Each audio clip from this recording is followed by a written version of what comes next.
اسلام نے ہمیں درمیان کا اعتدال کا راستہ دیا.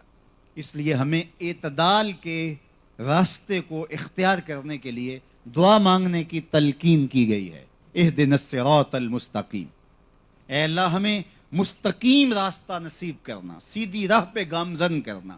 اور آگے افراط و تفریط کے دونوں راستوں سے اپنے آپ کو بچانے کے لیے ساتھ ہی تلقین کی گئی. صراط الذین انعمت علیہم غیر المغضوب علیہم ولا الضالین، کہا گیا ان کا راستہ جن پر تیرا انعام ہوا. یہ ہیں وہ لوگ. اچھا، انعام تو دنیا داروں پہ بھی ہوا جنہوں مال و دولت دیا گیا. کہا کہ انعام بھی ہوا ہو اور تیرا غضب بھی نہ ہوا ہو.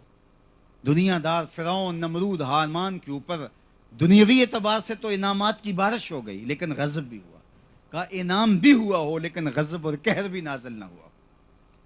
اور پھر ضالین کا ذکر کر کے دونوں افراط و تفریط کی راہوں پہ گامزن لوگوں سے نفی کر کے درمیان والا راستہ طلب کیا گیا. تو ہمیں معتدل راستہ اختیار کرنے کی تلقین کی گئی، اور اعتدال کی راہوں پہ گامزن شخص ہی منزل تک پہنچتا ہے. جو افراط و تفریط کی راہوں کے شکار ہو جاتے ہیں ہمیشہ گمراہیوں کا شکار ہوتے ہیں. عقائد کے اندر، نظریات کے اندر، اعمال کے اندر، ہر معاملے میں ہمیں اعتدال کی راہوں پر ہی گامزن رہنے کی تلقین کی گئی ہے. آج جس دور میں اور آپ جی رہے ہیں، یہ ہماری بد نصیبی ہے کہ آج ہمارے کان کچھ ایسی باتیں سن رہے ہیں، کاش کہ ہمارے کان وہ باتیں نہ سنتے. یہ باتیں ہم روافض سے اور خوارج سے سنا کرتے تھے، اور یہ ہم نے کبھی سوچا نہیں تھا کہ وہ بدبو اور وہ تعفن جو ہمارے اطراف میں پھیلا ہوا تھا وہ ہمارے ہی کوچہ و بازار میں آ جائے گا، اور ہمیں اپنی ہی گلی میں چلتے ہوئے ناک پہ کپڑا رکھ کے چلنا پڑے گا. کیا یہ بد نصیبی اور یہ بدبختی کا دور ہم نے اپنی آنکھوں سے دیکھنا تھا کہ ہمارے اسٹیجوں پر سے اہل بیت کا نام طبیعتوں پر ناگوار گزرے، اور ہمارے اسٹیجوں پر ہی صحابہ کا ذکر طبیعتوں پر گرانی کا سبب بنے؟ یہ اعتدال سے ہٹا ہوا راستہ ہے. ہمارے لیے صحابہ، اہل بیت رسول ہمارے جگر کی ٹھنڈک، ہمارے دل کا قرار اور ہماری روح کی تسکین اور ہمارا قرار باطل ہے. اگر کوئی سیدنا علی المرتضیٰ رضی اللہ تعالیٰ عنہ کا ذکر کرے تو ہمیں اس سے تکلیف نہیں ہوتی کہ ہم مقرر کو روک کر کے کہیں کہ تم یہ ذکر چھوڑ کے کوئی اور ذکر کرو. اور یہ بھی ہمارے لیے مشکل نہیں کہ کوئی حضرت سیدنا صدیق اکبر رضی اللہ تعالیٰ عنہ کا ذکر کر رہا ہو تو ہم چی بجبی ہو رہے ہوں اور اسے کہیں کہ جناب ان کا ذکر کر رہے ہو تو فلاں کا ذکر بھی کرو.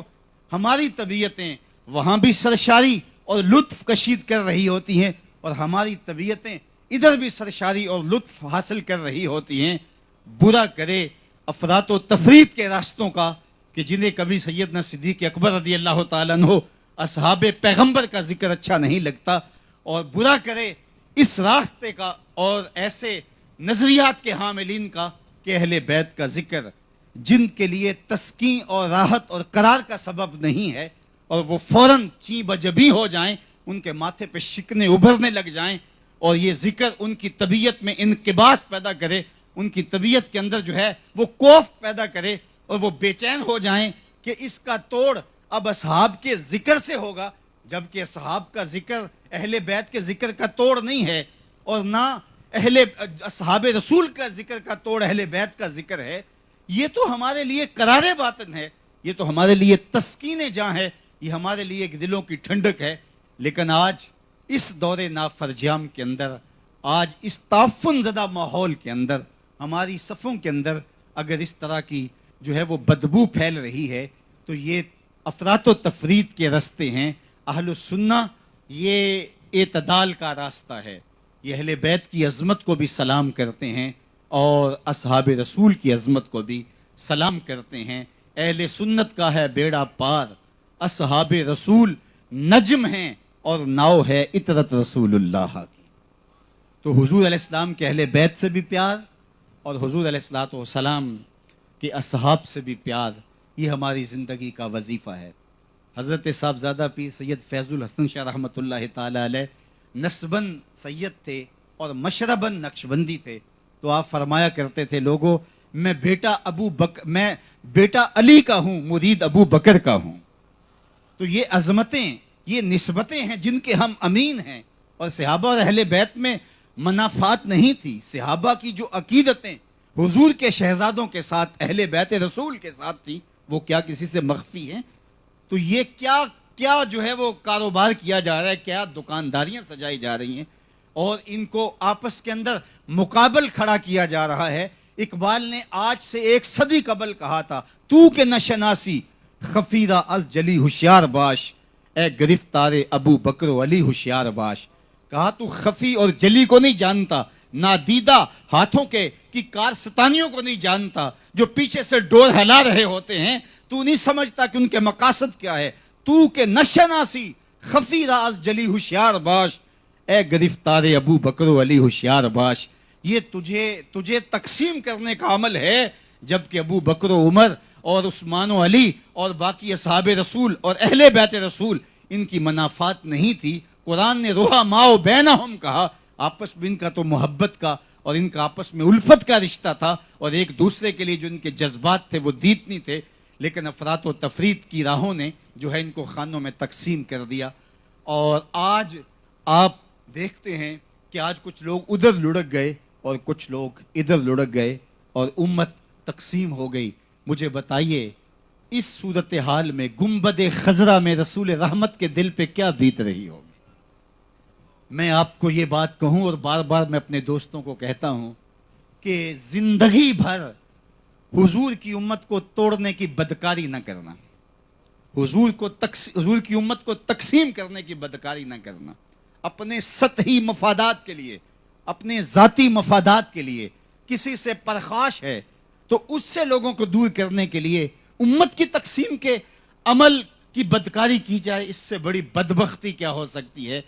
اور وَاعْتَصِمُوا بِحَبْلِ اللَّهِ جَمِيعًا وَلَا تَفَرَّقُوا، یہ قرآن کا حکم نہیں ہے کہ ہم اس حکم کو پسے پش ڈال دیں گے، اس کو چھوڑ دیں گے. تو کبھی بھی ہم ایسا نہیں کریں گے. ہمارے بزرگوں نے، خانقاہ نشینوں نے، صوفیاء نے ہمیں یہی سبق دیا. ہمیشہ صوفیاء کے سبق کو یاد رکھو، پیوستن نہ کہ گسستن. جو صوفیاء ہوتے ہیں وہ کہتے ہیں ہم جوڑنے کے لیے آئے ہیں، ہم توڑنے کے لیے نہیں آئے. ہم کینچی لے کے کاٹنے کے لیے نہیں آئے، ہم سوئی لے کے پرونے کے لیے آئے. انہوں نے تو کہاں سے لوگوں کو وحدت کی لڑی کے اندر پرو دیا. المشائخ کنفس واحدہ، اور یہ ایک جان کی طرح ہوتے ہیں. اور امت تقسیم کرنے کی بدکاری آج تک حقیقی معنوں میں جو صوفیاء ہوتے ہیں انہوں نے آج تک کبھی نہیں کی ہے. اس لیے میں آپ کو کہوں گا کبھی بھی ایسی کسی تحریک کا شکار ہونے کی بجائے آپ خیر کی راہوں کے مسافر رکھیں، اور اعتدال کا راستہ ہی خیر کا راستہ ہے.